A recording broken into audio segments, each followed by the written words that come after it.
ആത്മഹത്യ ചെയ്യുന്ന ദിവസേ രാത്രി ഒരു 6 മണി മുതൽ 7 കഴിഞ്ഞ് 7 കഴിഞ്ഞ് 8 മണി വരെ ഇവിടെ ഇരിക്കുന്നുണ്ടവൻ. എൻ്റെ അടുത്ത് ഓരോ കാര്യങ്ങൾ പറഞ്ഞു. ഇവിടെ ഇരിക്കാനൊക്കെ സൗകര്യമുള്ള സ്ഥലമാണ്. ആ സ്ഥലത്ത് ഇരിക്കുന്നുണ്ട്.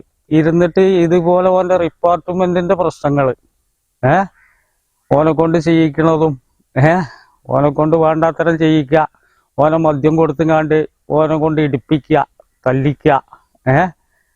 അങ്ങനെ ഭാര്യനും ഓനും ഒരുമിച്ച് ഒരു വീട്ടിൽ ഉറങ്ങാനായിക്കൂല. ഓളും അവരും പോലീസുകാരത്തിയാണ്. അപ്പൊ അവരെ ഇവന് രാത്രിയാണെങ്കിൽ ഡ്യൂട്ടി, അവർക്ക് പകല് ഡ്യൂട്ടി. അങ്ങനെ രണ്ടാളും ഒരുമിപ്പിക്കാൻ അവരെ അയക്കൂല. ഇങ്ങനെയുള്ള ബുദ്ധിമുട്ടുകളൊക്കെ ആയിരുന്നു അവന്റെ പറച്ചില്. പിന്നെ ഇവിടുന്ന് പോയി ഞാൻ പാണ്ടിയാട് പറഞ്ഞ സ്ഥലത്ത് ഇവിടുന്ന് 1 കിലോമീറ്റർ ഉണ്ട്. അവിടെ കൊണ്ടുപോയി വിട്ട് ഓൻ വീട്ടിലേക്ക് പോയി. ഞാനിങ്ങോട്ടും തിരിച്ചു പോന്ന്. പിന്നെ രാവിലെ ഞാൻ കേൾക്കുന്നത് ആത്മഹത്യ ചെയ്തു എന്നാ. അതുപോലെ ഓന് ഒരു പുസ്തകത്തിൽ എന്തോ എഴുതി വെച്ചിരുന്നു. അതൊക്കെ ഞാൻ നാളെ കാണിച്ചിട്ട് നാളെ വരണ്ട് എന്നൊക്കെ പറഞ്ഞു പോയത് അവിടുന്ന്. അത് വായിക്കുമ്പോ അറിയും എന്താണ് എഴുതിയതെന്ന് എന്നോട് പറഞ്ഞിട്ടില്ല. അതൊക്കെ എനിക്ക് ഞാൻ കൂടുതൽ കാണിച്ചു തരുന്നുണ്ട്. എന്നിട്ട് പറയാം ജോലി രാജി. അവനോട് പറഞ്ഞു നമുക്ക് ജോലി രാജിവെച്ചിട്ട് എൻ്റെ ഒപ്പം കൂടിക്കോ, നമുക്ക് ഫാമായിട്ട് ഇവിടെ ഇങ്ങനെ കൂടാ. എനിക്കൊരു ഫസ്റ്റ് ഫാം ഉണ്ട് ഇവിടെ, വിൽപ്പനയും കറവും കൂടിയായിട്ടാണ്. അപ്പൊ അതിൽ കൂടിക്കോ എന്നൊക്കെ പറഞ്ഞ് ജോലിയാണ് ഒഴിവാക്കിക്കളാ. എന്തിനാ അത്ര ബുദ്ധിമുട്ടിക്കാണ്ട് അത്രയും ജോലിയൊക്കെ ചെയ്യണ് എന്നൊക്കെ പറഞ്ഞാണ്ട് ഇങ്ങനെ ഇരിക്കണൊരു ഇതുണ്ടായിരുന്നു. അത്രയൊക്കെ. കൂടുതൽ നമുക്ക് പിന്നെ കൂടുതൽ സംസാരിക്കുകയാണെങ്കിൽ ഇനിയിപ്പോ ആലോചിച്ച് പറയണം. കാരണം കൂടുതലായിട്ട് എനിക്കിപ്പോ സംസാരിക്കാൻ ബുദ്ധിമുട്ടുണ്ടായി. ഇത്തരം കാര്യങ്ങളൊക്കെ ഓൻ പറഞ്ഞിരുന്നു. പിന്നെ ഓനെ കൊണ്ട് വേണ്ടാത്തരം ചെയ്യിക്കുമ്പോ ഓന് കുറെ പ്രായം ചെന്നപ്പോതേ മടുത്തിരുന്നു. ഓന് കുറെ പ്രായമായല്ലോ, ലാസ്റ്റ് വർഷമായിരുന്നു. ആരോഗ്യം നഷ്ടപ്പെടൽ തുടങ്ങിയിരുന്നു. അപ്പൊ വീണ്ടും ഓനെ നിർബന്ധിക്കുമ്പോ അതിന് പോകാൻ സാധിക്കാത്ത സമയങ്ങളിലേ ഇവിടെ ഈ വല്യോട് പറഞ്ഞ അന്ന് ജനവാസമൊന്നുമില്ല സ്ഥലമല്ല. അവിടെ കൊടുത്തിട്ട് ഈ പ്രതികളെ ആ റബ്ബർ തോട്ടത്തിലിട്ട് ഓനും ഓന്റെ ഫ്രണ്ട്സിനെ കൊണ്ടൊക്കെ എടുപ്പിക്കുമോ. ഓനതിനൊന്നും കഴിയാത്ത സമയം വന്നപ്പം പോലീസിൽ നിന്ന് പിന്നെ ഓന്റെ ഡിപ്പാർട്ട്മെന്റിൽ നിന്ന് ഓന് പീഡനങ്ങൾ മാത്രമേ. പിന്നെ അനുസരണക്കേട് കാണിക്കൽ തുടങ്ങി. അപ്പൊ പിന്നെ ഓനെ കൊണ്ട് കഴിയാത്തൊരു സന്ദർഭം വരുമ്പോഴാണല്ലോ ഇപ്പൊ അവനാന്റെ ശരീരത്തിന് കഴിയാത്തൊരു സന്ദർഭം വരുമ്പോഴാണല്ലോ ഇതൊക്കെ ചിന്തിക്കൽ. ഇന്നെ കൊണ്ട് കഴിയൂല, ഞാനത് ചെയ്യൂല. അങ്ങനത്തെ ഒരു വാശി ഓന് വന്നപ്പോ ഓനത് തുറന്നു പറയോ. എന്ത് പേടിയാവോ, എന്തൊക്കെയോ പേടി ഓനുണ്ടായിരുന്നു. പ്രതികളെ എവിടുന്നെങ്കിലും ഒക്കെ പിടിച്ചുകൊണ്ടിരും ഓരോ കേസിലേ.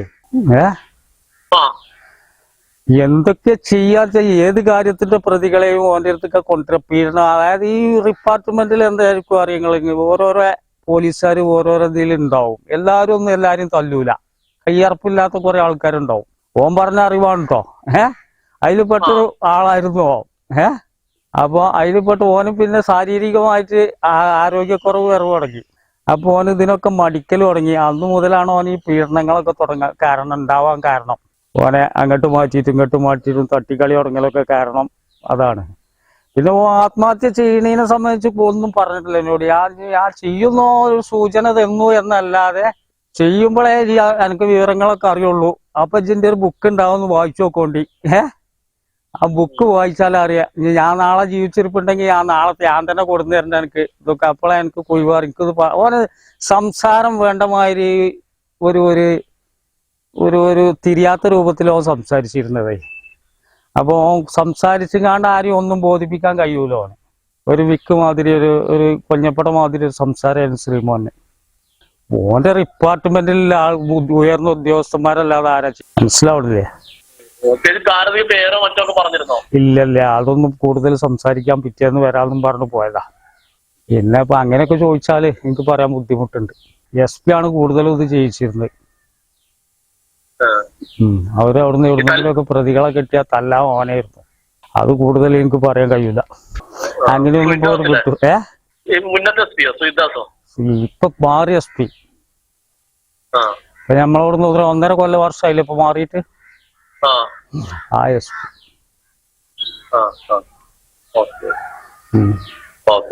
ഇപ്പൊ അത്രയൊക്കെ പറയുള്ളൂ. നമുക്ക് വേണ്ടമാരിയൊക്കെ പിന്നെ ഇവരുടെ ബന്ധുക്കൾക്ക് അറിയണമല്ലോ. കാരണം അന്ന് ബന്ധുക്കളോട് ഞാനൊക്കെ അന്ന് ശവസംസ്കാരം അവിടുന്ന് കഴിക്കണ സമയത്ത് അവിടെ ഉണ്ട് ഞാൻ തൂങ്ങി കൊടുത്തുനിന്ന്.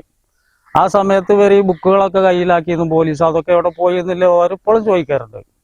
ഓർക്കൊരു ജവാബും കിട്ടിയില്ല. അപ്പൊ അവരുടെ ഭാര്യന്റെ ജോലി നഷ്ടപ്പെടും എന്നും പറഞ്ഞിട്ട് അതിനൊന്നും മുണ്ടിയില്ല അവർ. അന്ന് ഓന്റെ ഡയറി കയ്യിലാക്കിക്കണ്, ആത്മഹത്യക്കുറിപ്പ് ഉണ്ടായിരുന്നു. അതൊന്നും ഓർക്ക് ആർക്കും പിന്നെ അത് കാണാൻ പോലും കഴിഞ്ഞിട്ടില്ല. അതില് പോയി ആർക്കും അറിയില്ല. ആരും ചോദ്യം ചെയ്യാൻ പേടിയായിരുന്നു. അല്ല, ഇവളെ ജോലിക്കും കൂടി ബാധിക്കൂല. ആ കുട്ടികളെ ചെറിയ കുട്ടികളാണ്, അവരൊക്കെ പോറ്റണമെങ്കിൽ ഇവളെ ജോലിക്കും കൂടി ബാധിച്ച അവർക്ക് വേറെ വരുമാനമൊന്നുമില്ല. അപ്പൊ ആ ലെവലിൽ ഇപ്പൊ അത് കൂടുതൽ അന്വേഷിക്കാൻ ആരും മുതിർന്നിട്ടില്ല, അന്വേഷിപ്പിക്കാനും മുതിർന്നിട്ടില്ല.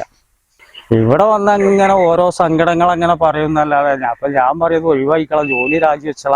ആണല്ലേ നമ്മൾ ആണുങ്ങൾക്ക് ഇപ്പൊ എന്തൊക്കെ ജോലി ചെയ്യാ?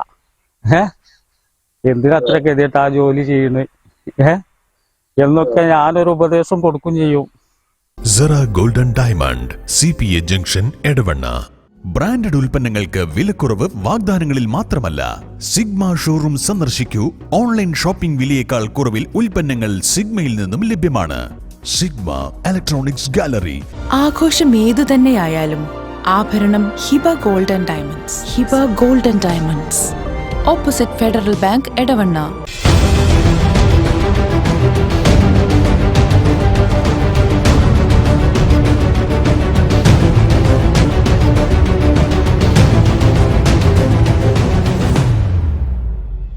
വിജയകരമായ വർഷങ്ങൾ പിന്നിട്ട Edavanna Emirates tiles and sanitaries അതിശയിപ്പിക്കുന്ന വിലക്കുറവുമായി. Emirates tiles and sanitaries, near Sidhi Haji bridge, Nilambur road, Edavanna.